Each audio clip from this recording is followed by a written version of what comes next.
Well, you'll be pleased to know, instead of doing the A to Z of departments that I intend to scrap, Peter Barnes and I discussing in the advert break about what we're going to talk about. We're going to talk about the fact that Sir Keir Starmer decided to celebrate St George's Day and sort of virtue signal towards the fact that he does like this country and he doesn't think we're all far-right thugs for having the St George's Cross.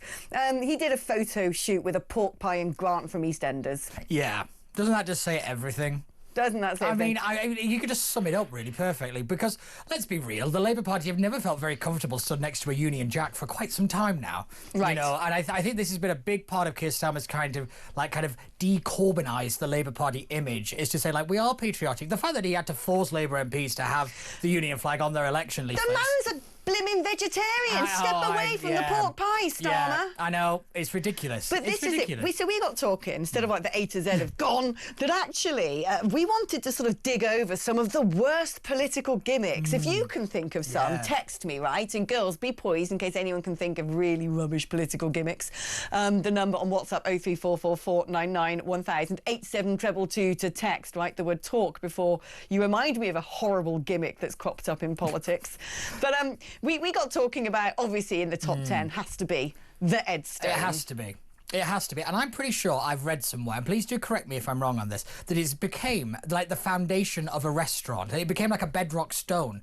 And I'm pretty sure it's here in London somewhere. I heard it was in, someone told me it was in a sort of hangar in Hastings. Yeah. The mythology of where that it's like the Ark of the Covenant, really, isn't it? Just got Indiana Jones running around trying to find the Ed Stone. Well, that's what it is. I will never understand the idea that he thought he could put that in the garden of number 10 and it would hold him accountable. No, it doesn't. It was so ridiculous. Weird. Was it in the garden of number 10 that it came out? Because he was Shadow at that time. Didn't he, like, get it out of Doncaster Racecourse or something weird? I thought it was when he was, like, leader. He's leader, but he wouldn't have been in number 10, though, No, but he was going to go in number 10. That's what he was going to be eventually, not in the fabled restaurant stroke hangar. So, you know, where is that Ed Stone? I still want to know where's the Ed Stone.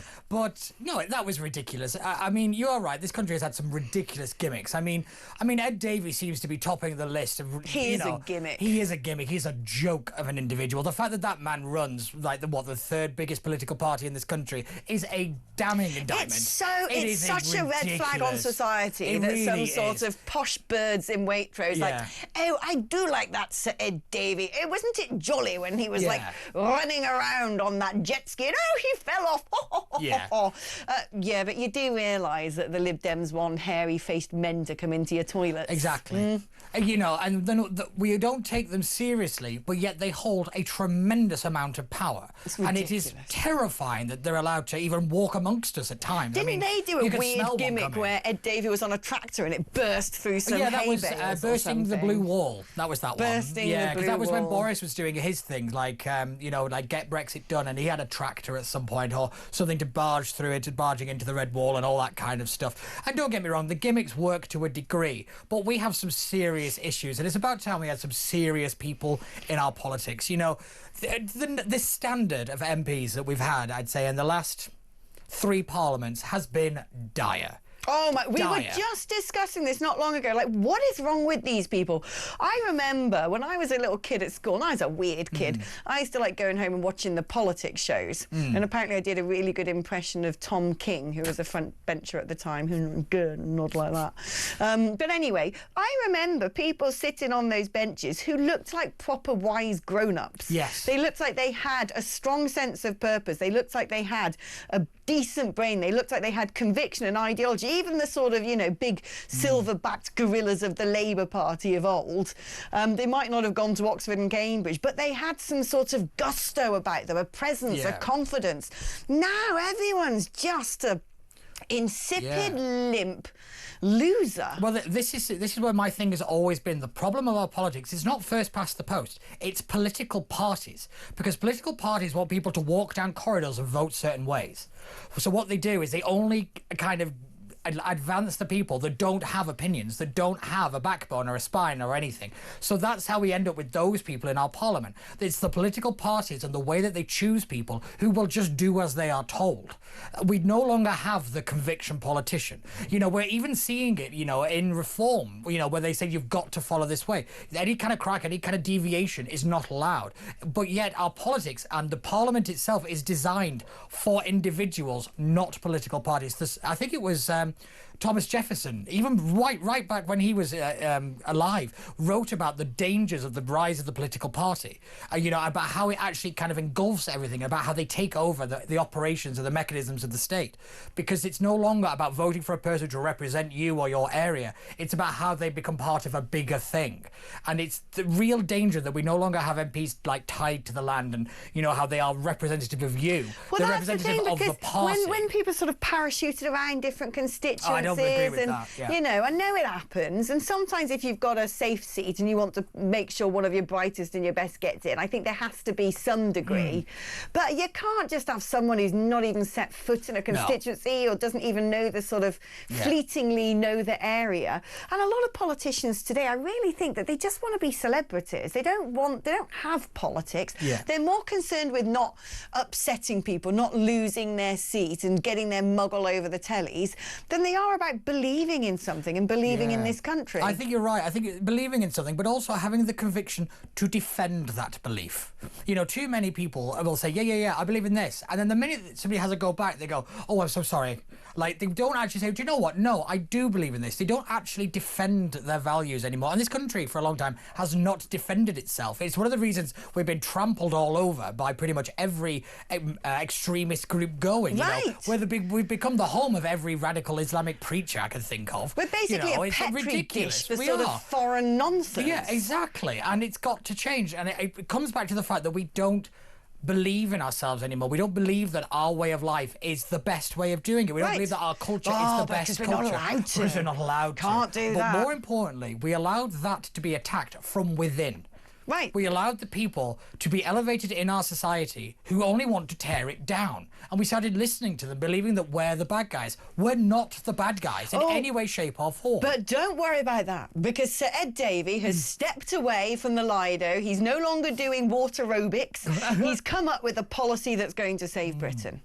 Because Sir Ed Davey, his big way of getting rid of all the nonsense in this country is to find people who play their music on their phones on trains. Now, I kind of agree. I hate those people. Yeah. Fining doesn't go far enough always. No. But I also think there's a sort of... So my concern about this, someone's actually messaged saying typical Lib Dems more concerned about noise on trains than immigrants and rape gangs. But fair. Exactly. But my concern about this is twofold. Number one, as soon as you come up with some sort of rule based on something like noise pollution, some ninny jobs worth, some would-be little fascists... Usually a Lib Dem. ...makes it their business to add more and more to it, and it ain't the people who are committing the crimes that they go after. And that takes me straight into number two, which is, look, we all know who the usual suspects are who do this, right?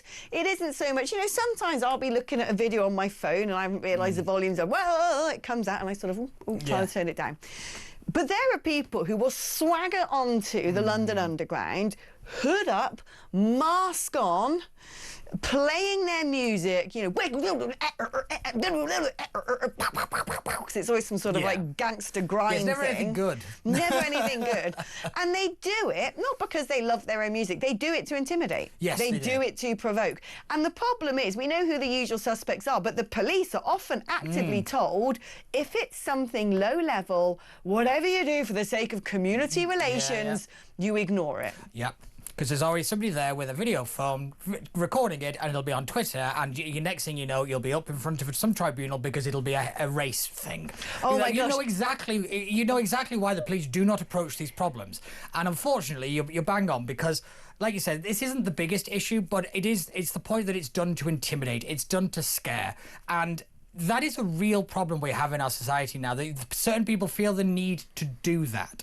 And I don't have the answer on how to stop people from never doing that. And I do think a fine is nowhere near strong enough. I think, having to walk a tightrope between the Tower Bridge might just about do it. That and the people who stand in doorways. If you stand in a doorway...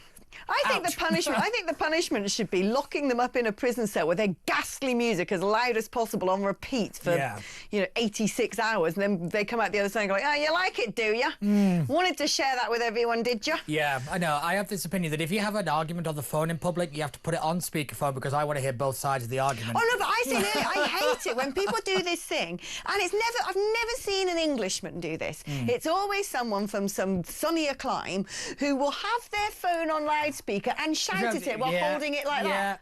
What? Put it to your ear! Yeah. What is that? I do not believe that everybody's phone is broken and that's why they have to do it, because I've complained about this I don't even understand why that helps. Yeah. Is it because they think they're going to get like brain tumours or something? I have no idea. I mean, what? I've no idea. I've never understood what that's all about. Yeah, but no, you're right. There is a real problem with the intimidatory nature of it, and I do think that this kind of antisocial behaviour is a big problem. And I think the one way that we turn this country around is we do what the Americans did, particularly Rudy Giuliani in America, and you do the broken window style policing, where you tackle this stuff, this low-level stuff, very hard, and it prevents that person progressing in crime. The problem we have now is there is no kind of punishment for the smaller crime. So the next thing is a bigger crime and a bigger crime and a bigger crime. And that's why you've got teenagers as young as 14 or 13 running around with machetes and zombie knives. It's because nobody said, do you know what? Don't shoplift. Shoplifting in this country is essentially legal now. Yeah. It is absolutely absurd. And it's ridiculous. Unless you tackle this stuff at the smaller level, the big stuff is never going away. And yet, if you're in a queue of traffic and your front wheel happens to be in a yellow box, you're going to be paying 130 quid. It actually beggars belief. Someone's just messaged saying, Alex and Pete, we united. My other half and I watch Talk Daily, and we reminisce about Saturday afternoons with you two. This hour will be the highlight of the month for sure. Yay! It's been a highlight for me.